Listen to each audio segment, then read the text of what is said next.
Wassalatu wassalamu ala nabi rahmah sayyidina wa qurrati a'yunina nabiyyina Muhammad alladhi tanfatihu bihi abwabul khairi wa tanghaliqu bihi abwabu syarri wa ala alihi al-athhari wa ashabil akhyari wa tabi'ina lahum bi ihsanin ila yaumiddin. Allahumma tahhir qulubana adin nifaq, Allahumma saffi qulubana kama saffita qulubana ilaik, Allahumma kama jama'tana fi hadzal majlis ijma'na ma'a habibika sayyidina Muhammad, Allahumma inna ala dzikrik wa syukrik wa husni ibadatik, Allahumma hawwin alaina fi sakaratul maut wan najata minan nar.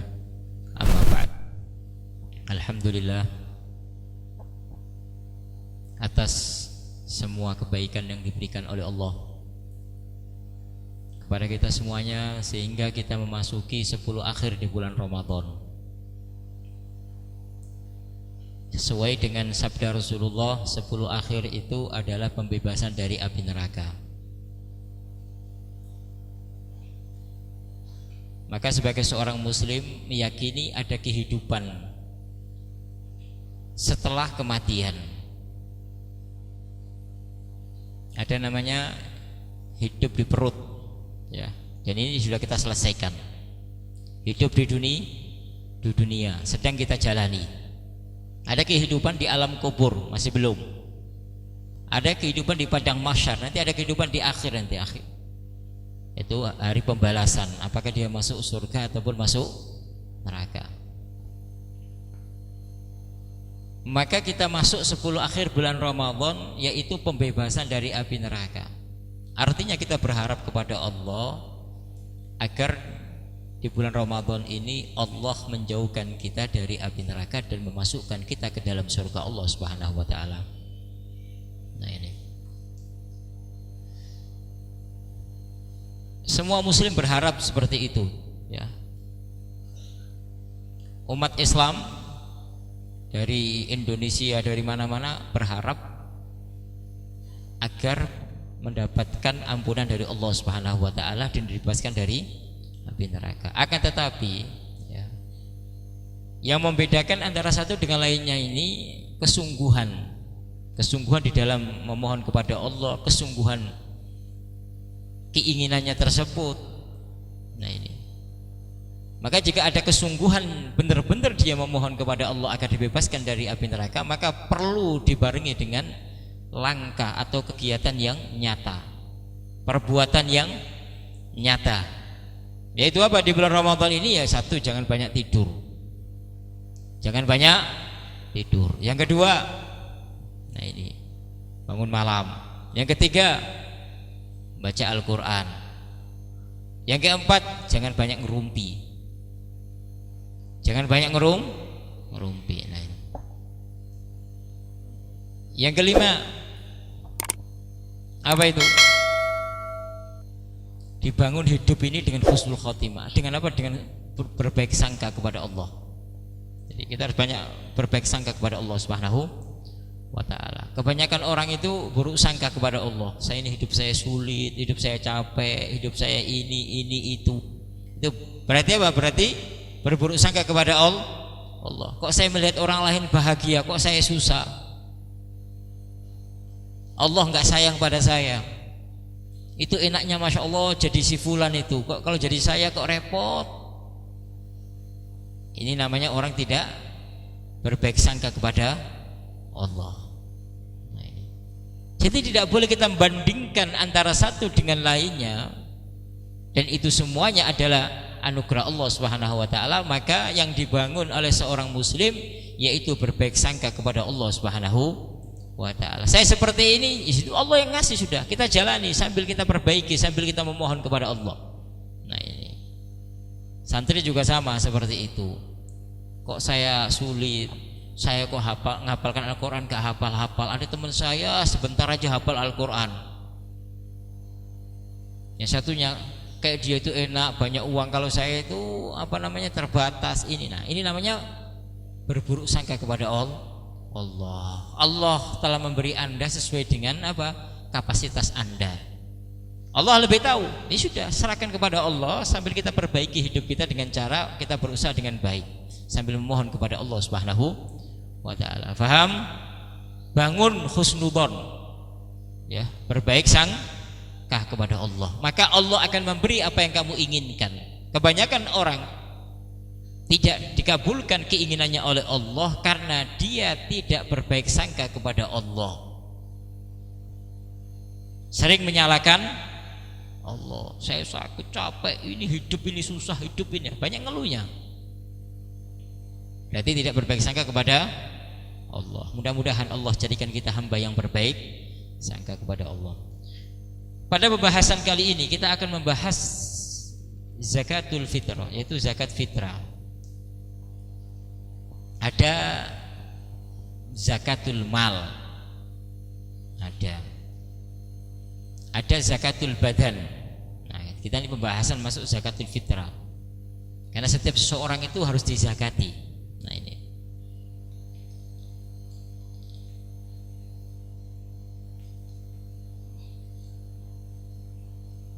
Maka zakat fitrah ini diwajibkan oleh Allah melalui Nabi Muhammad pada tahun 2 Hijriah. Nah, ini tahun yang mana di situ Allah mewajibkan puasa. Sesuai dengan sabda Rasulullah SAW, anna Rasulullah SAW farada zakatal fitri min Ramadan ala nasi sa'an min tamrin au sa'an min sya'irin ala kulli hurrin au abdin dzakarin au untha minal muslimin. Apa kata Nabi Muhammad? Apa kata para sahabat meriwayatkan dari Rasulullah, sesungguhnya Rasulullah SAW itu mewajibkan zakat fitrah pada bulan Ramadan ala nasi so'an min tamrin, kepada semua manusia umat Islam. So'an, satu so' itu 4 mud. Satu mudnya berapa? 6,5 atau 6,6. Tinggal dikalikan 6,6 on dikali 4. Berarti berapa? Habis saya mati. Kurang lebih 2 kilo 7 on. Paham? Zakat fitrah itu berapa? 2 kilo 7 on. Nah, ini. Baik yang berupa beras, jika kamu makan beras. Kamu makan nasi enggak? Makan nasi, berarti zakatnya apa? Beras, makanan. Atau kamu makan kurma, umpamanya ada orang nggak mau makan nasi tapi makan kurma terus, nggak mau. Nah, ini berarti apa? Zakatnya kurma. Atau makannya gandum. Ada santri Nurul Haya nggak mau makan nasi, makannya roti dari gandum, baru makan dia. Berarti makan pokoknya makan roti. Nah, jadi al-qut yang dijadikan makanan pokok ini yang dizakati. Nah, ini. Hanya saja para ulama di dalam mazhab Syafi'i, seseorang itu umpamanya kamu makanan pokoknya nasi, boleh mengeluarkan dengan gandum, boleh, karena makanan gandum itu makanan yang paling banyak gizinya. Ya, sehingga ulama Syafi'i itu melihat dari sisi kualitas yang dikeluarkan zakatnya. Antara beras dengan gandum, ya, itu lebih berkualitas gandum dari sisi gizinya, kualitas makanannya ini. Nah, kalau dari segi enak gandum ataupun tidak enak itu kembali kepada kebiasaan orang makan. Karena kamu orang Indonesia kebiasaannya makan apa? Nasi, ya pasti enak nasi, berarti beras lebih enak daripada gandum. Faham? Tapi kalau orang Arab umpamanya kebiasaannya makan roti, ya berarti lebih enak apa? Roti. Dari segi enaknya, tapi dari segi kualitas gizinya itu gandum itu lebih berkualitas. Oleh karena itu para ulama mengatakan kamu setiap harinya makan nasi boleh mengeluarkan zakat dengan gandum. Faham? Itu, ya. Ini berlaku setiap muslim yang merdeka ataupun budak, laki-laki ataupun perempuan. Tapi yang memenuhi kriteria, yang memenuhi syarat. Apa syaratnya? Apa syaratnya? Dia mendapatkan bulan Ramadan dan mendapatkan Syawal. Paham? Kalau ada anak lahir di bulan Syawal, wajib zakat fitrah enggak? Lahir di Syawal, wajib zakat fitrah enggak? Enggak wajib zakat fitrah. Kenapa enggak wajib zakat fitrah? Karena dia tidak mendapatkan bulan Ramadan. Atau ada orang meninggal di bulan Ramadan, wajib zakat fitrah? Enggak. Kenapa? Karena dia tidak mendapatkan bulan Syawal. Jadi yang wajib mengeluarkan zakat fitrah adalah orang yang mendapatkan bulan Ramadan dan bulan Syawal. Paham? Ada orang lahirnya apa? Lahirnya di malam takbir. Wajib zakat fitrah? Di malam takbir wajib zakat fitrah? Enggak. Kenapa? Karena dia tidak mendapatkan bulan malam takbir, berarti sudah malam Idul Fitri, berarti dia tidak mendapatkan apa? Bulan Ramadan, makanya tidak wajib zakat fitrah. Ada orang meninggal di malam Idul Fitri, malam Id, malam takbiran meninggal, wajib zakat fitrah enggak? Wajib zakat fitrah enggak? Wajib. Kenapa? Karena dia mendapatkan bulan Ramadan dan Syawal, kan malam Id meninggalnya. Paham? Jadi kesimpulannya, orang yang wajib mengeluarkan zakat fitrah adalah orang yang mendapatkan bulan Ramadan dan mendapatkan bulan Syawal. Paham? Nah.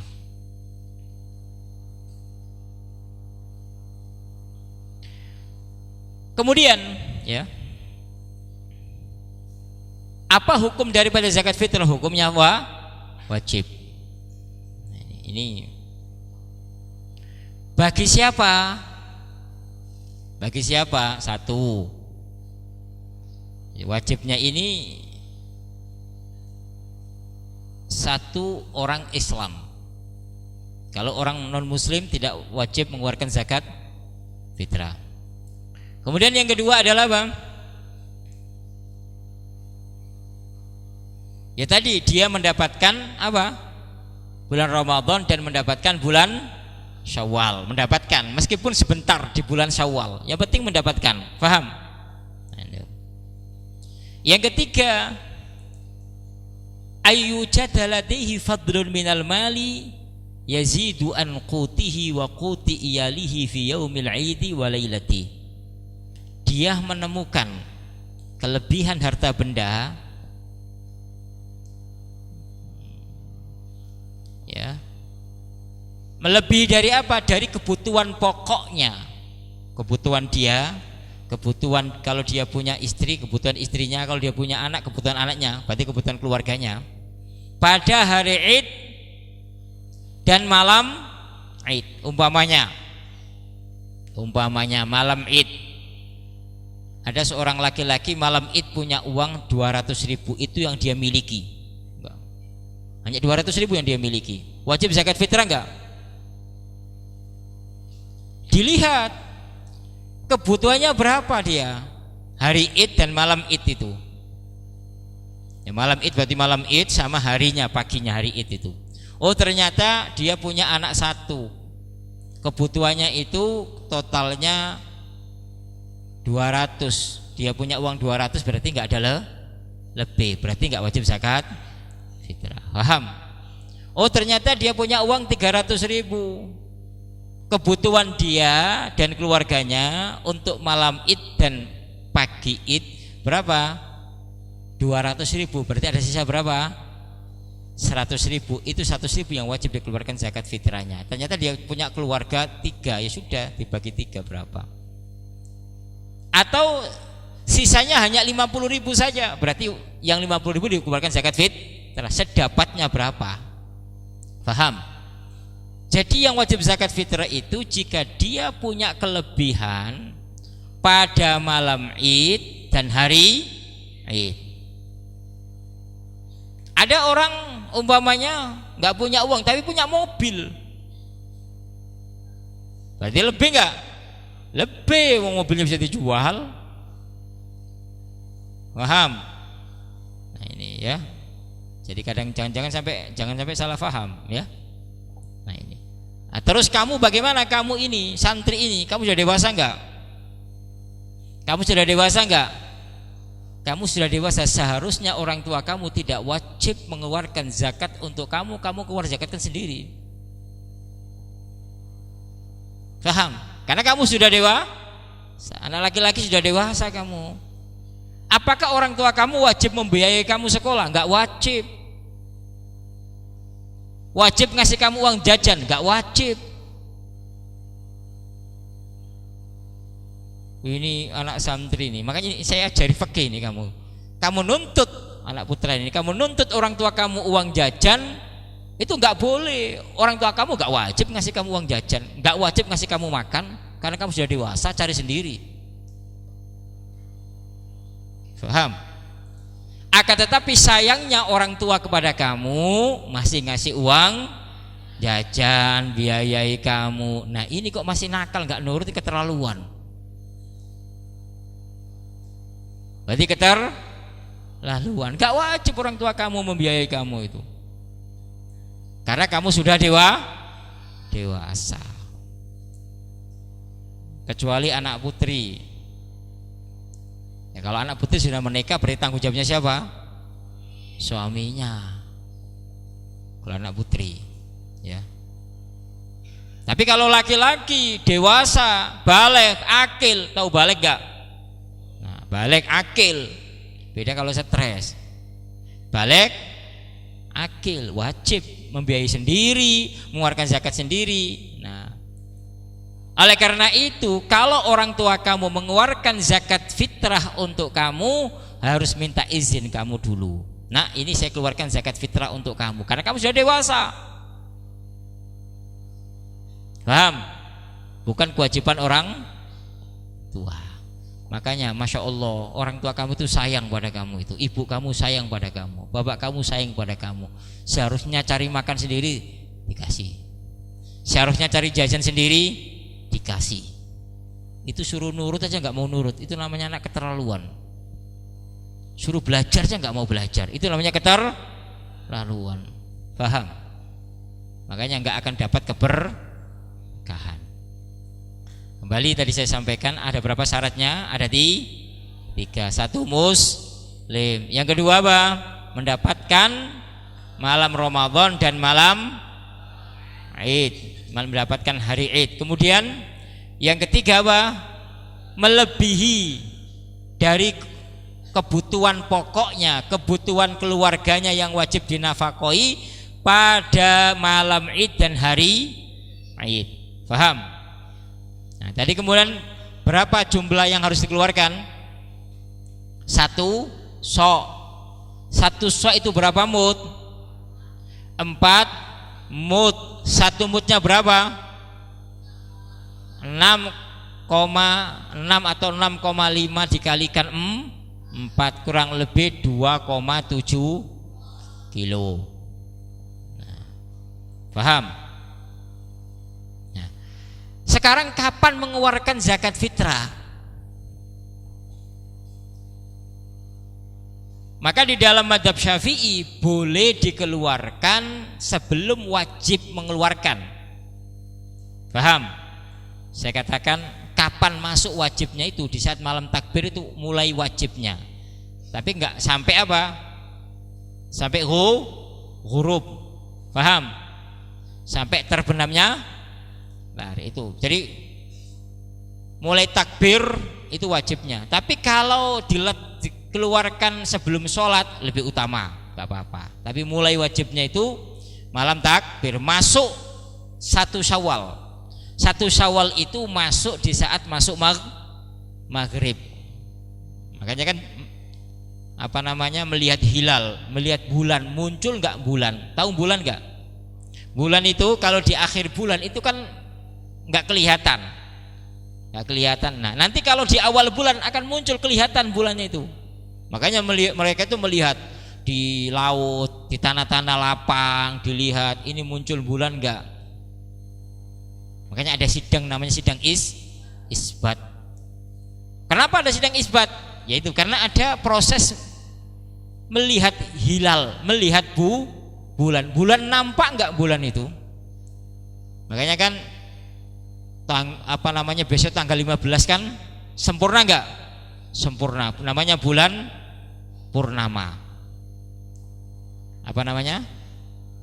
Bulan purnama. Sempurna. Nanti tanggal 16 bergeser sedikit, tanggal 17 bergeser sampai tanggal 25 habis kan, tanggal 26 kan gitu kan, sampai habis, nanti awal bulan akan nampak. Makanya dilihat ini nampak enggak, kalau nampak berarti awal bulan. Begitu proses penentuan 1 Syawal. Nah, oleh karena itu tadi saya katakan, ya, kapan wajib mengeluarkan? Kalau wajibnya dimulai masuknya Id, ya, masuknya Id yaitu masuk malam, berarti malam Id dimulai dengan maghrib, ya, itu. Tapi di dalam mazhab Syafi'i boleh orang itu mengeluarkan zakat fitrah sebelum Id. Katakan sekarang kamu mengeluarkan zakat fitrah, boleh. Namanya diajukan sebelum waktunya, nggak apa-apa. Ya, namanya kamu nanti takut lupa, sudahlah saya keluarkan zakat fitrah sekarang saja, nggak apa-apa. Paham? Akan tetapi kesunahan itu dikeluarkan di saat apa?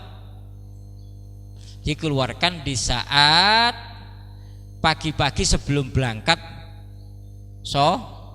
sholat, itu dikeluarkannya. Paham? Kapan tadi dikeluarkan? Pagi-pagi sebelum berangkat sholat, itu dikeluarkan zakat fitrahnya itu. Itu paling utama, ya, sunahkan. Kapan hukumnya makruh? Setelah sholat Id dikeluarkan, maka hukumnya makruh sampai terbenamnya matahari. Itu hukumnya makruh. Nah, itu. Nah, apa hukum daripada sholat Id? Hukumnya sunnah. Enggak apa-apa, enggak sholat Id, enggak. Sholat Id bisa sholat di rumah, bisa sholat di masjid. Ada orang kalau sholat Id sholat, tapi kalau sholat Jumat enggak sholat, aneh enggak? Aneh. Sholat Jumat hukumnya wajib, sholat Id hukumnya sunnah. Kalau sholat Jumat enggak sholat, tapi kalau sholat Id, masya Allah sholat karena pakai baju baru. Paham? Nah ini. Oh, saya pakai sarung BHS, gak pakai baju baru ini. Nah, salah.